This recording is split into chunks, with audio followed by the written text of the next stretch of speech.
I'm Rob Licuria, Senior Editor at Gold Derby, here with Three Body Problem DP Martin Ahlgren. Martin, first of all, congratulations on your Emmy nomination. How exciting. Thank you. Much appreciated. Yeah. It's your third nomination to date in your career, still without a win. So I'm hoping maybe Three Body Problem will make it third time's a charm. What do you think?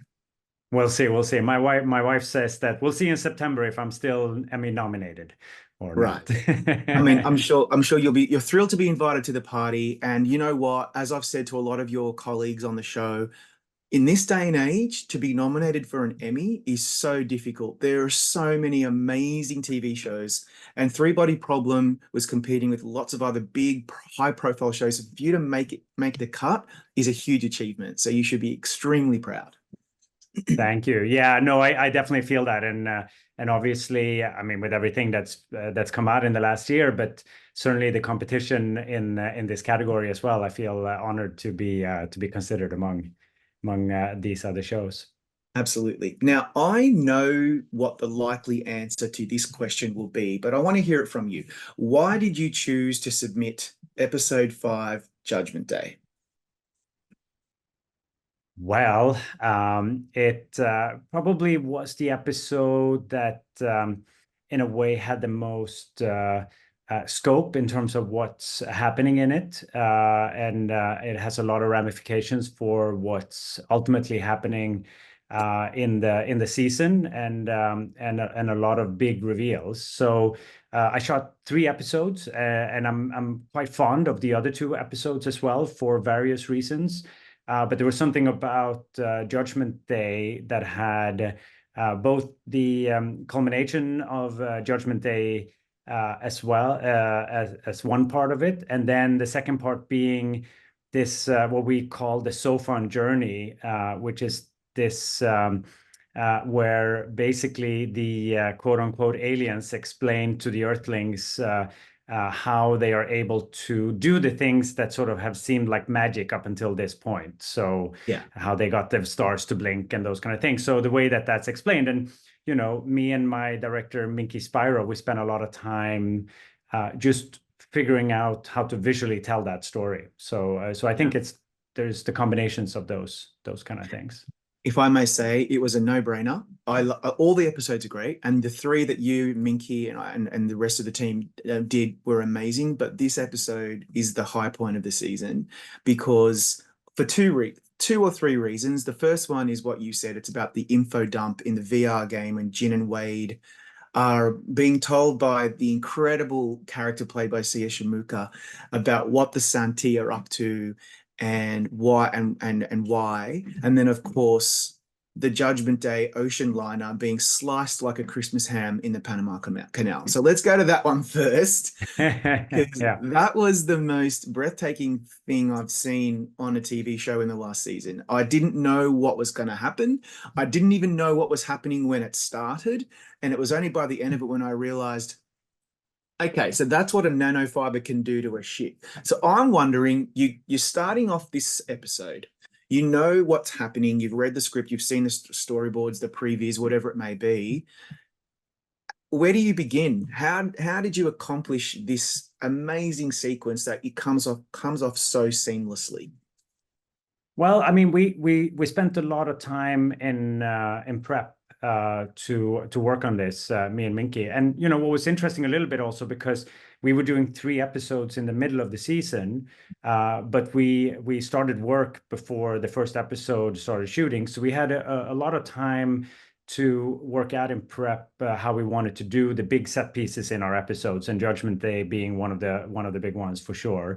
And to some extent, also almost being the 2 of us alone trying to figure this out, because when something is shooting, all the attention is on that. So when episode 1 and 2 are shooting, then everyone has their attention focused on that. So we had a good amount of time to come up with a plan for what we wanted to do that we could then present to the showrunners and producers, and what we thought was the way to do it, and then work with them to kind of like fine tune in on how to approach it. But so we started early with with doing storyboards and working out how to execute the sequence, and also finding what would be the right tone for it, because obviously this veers into some quite gory territory, and it's sort of like to figure out where is, like, how much do you want to show and how much do you want to leave to the imagination. And so when I look back at storyboards that we did early on,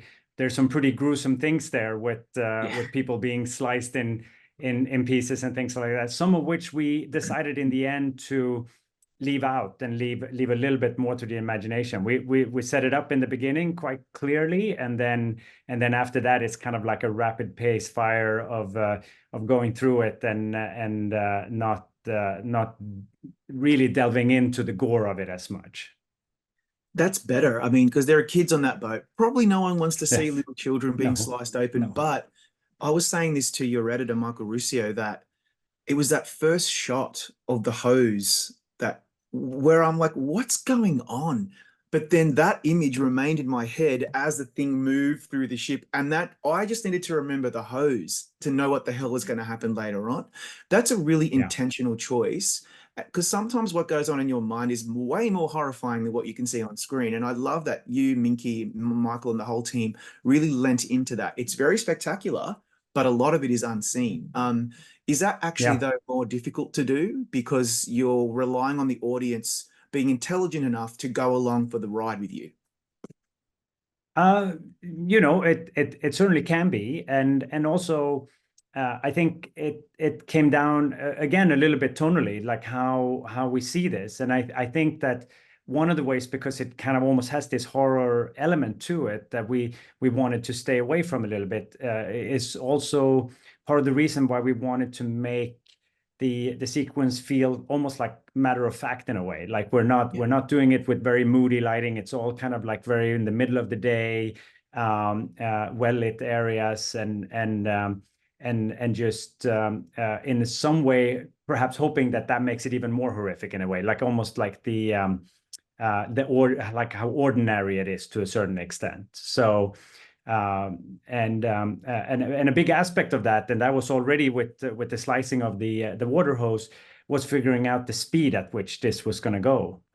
So we spoke a lot about that. We got a long strip of pixel controlled LED tape, so we could run chases down the floors of the hallways and see kind of like at what speed, if we imagine the slicing, which is invisible, if it went at this speed, how fast would you have to move to stay away from it? And at what point do you need to start running, and like trying to find that pacing of it. And then I think there were things that come up, and I can't remember exactly how, because a lot of it was brainstorming with several people. But like I think some things like the slicing of the paper figures that happens on one sort of became something that I really liked, because it shows you what's really happening, but it does it in like almost like a childlike way or something. And again, to your point about what your imagination is adding to it, I think that sort of helps in that respect as well.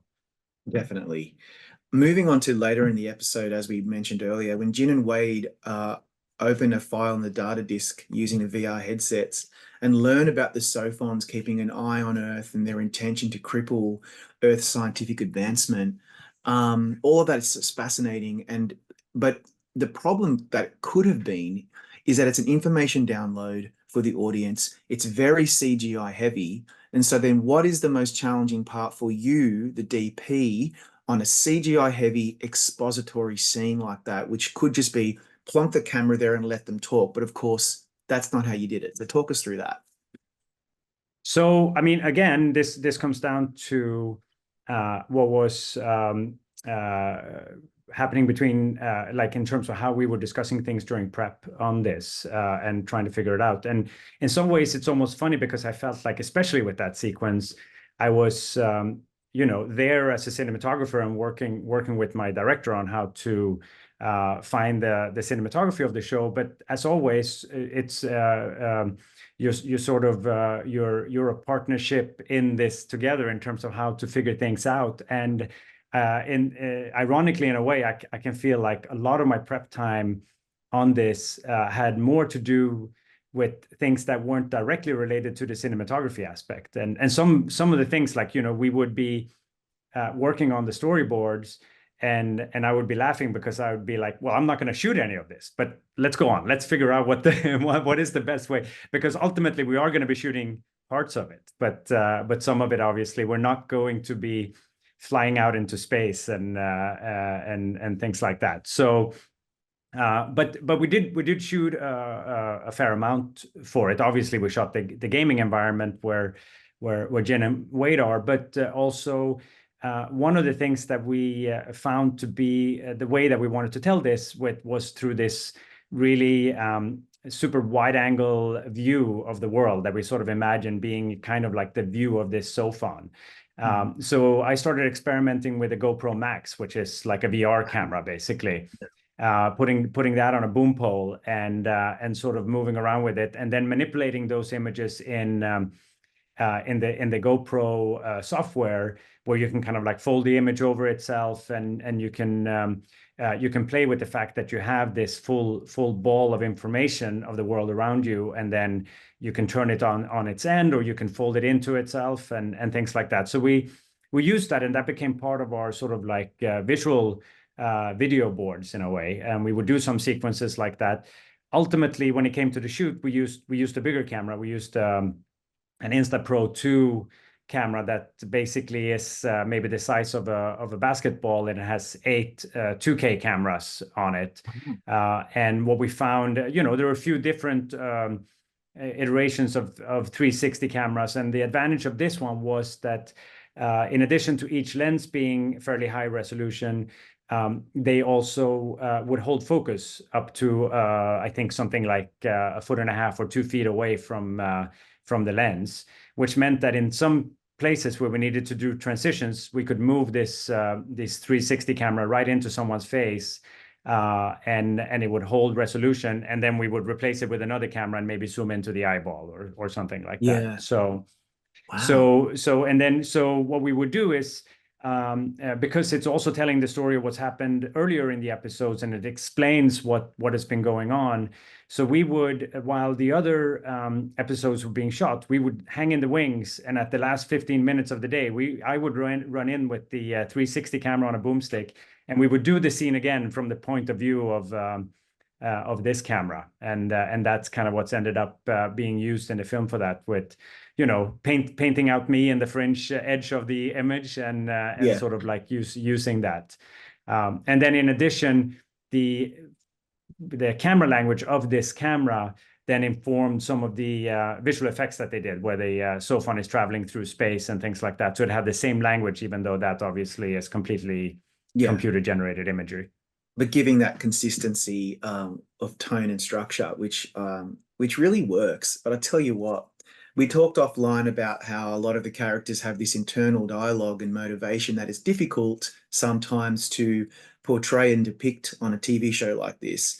There's one shot that you're responsible for that blew my socks off more than anything else in this whole season, and that was Marlo Kelly as Tatiana staring at the sky like an evangelical had seen the second coming. It's so perfect. It actually gives me goosebumps. I know she probably did it a few times in a few takes, but when you're there on set and you see a performance like that, can you remember what was going through your mind back when you were on set doing that? Oh yeah, no, we're definitely, that was the kind of thing where when you're shooting it, and you know that this is what's going to end the episode, you're just like, yeah, that's just perfect. And she's an amazing actress, and I don't know that we did it so many times. Actually, it was pretty spot on right away.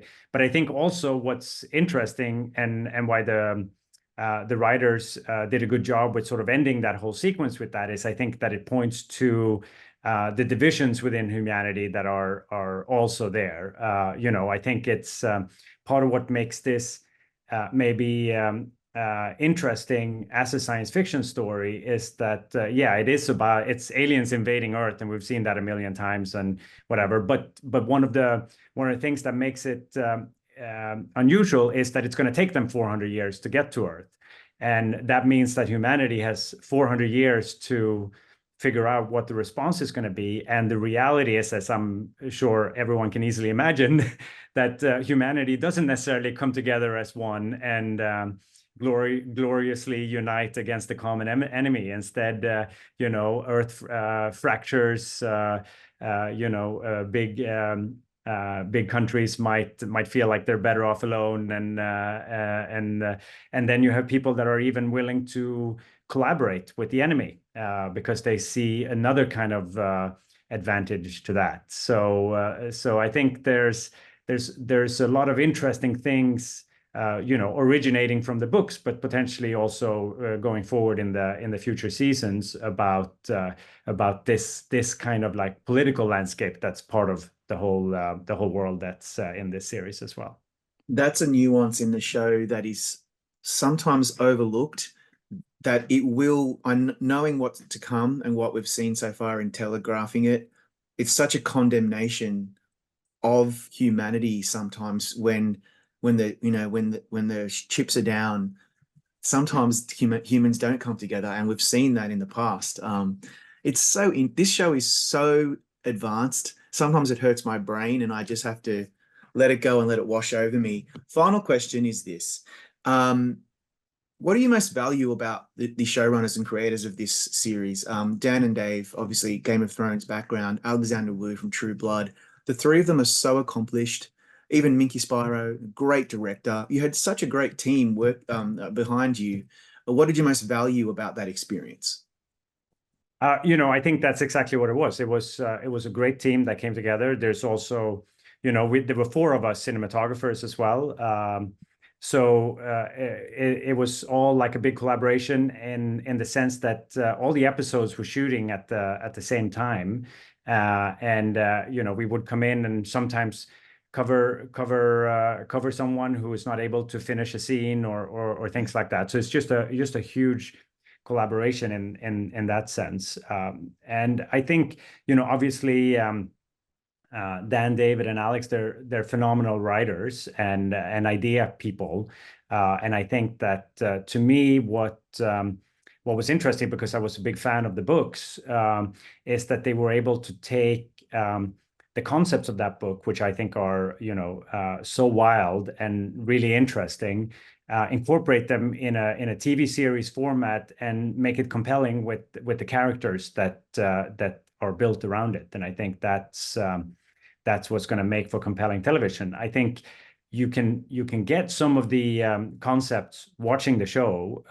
Certainly, if you read the books, your mind will go even further, I think, as you watch the show as well, because you will have the richness of those ideas to kind of like expand on it. But I think ultimately, creating something that's with characters that you care about is what's going to make it compelling enough to watch.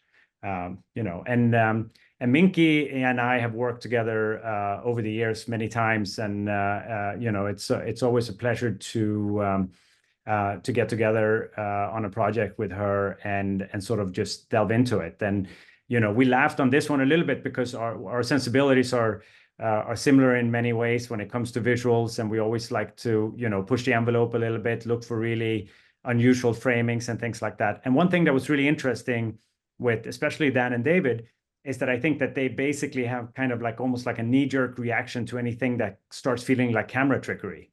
So it was a very good sounding board for the two of us that, and I think it was the right thing for this show, because I think what it made it do, or made us do, was to keep everything quite grounded, so that we didn't veer off into something that was starting to feel too stylized or making a point out of just being beautiful or unusual or something like that. And instead, the show sometimes takes place in the most dreary, ordinary places, even though it's dealing with all these kind of wild things that are happening. And I think that's part of the strength of it as well. In a way, I think we all sort of decided that the more real we can make this feel, the more interesting it will be, and ultimately the more horrifying it will be as well. So I think it was a huge collaboration between all these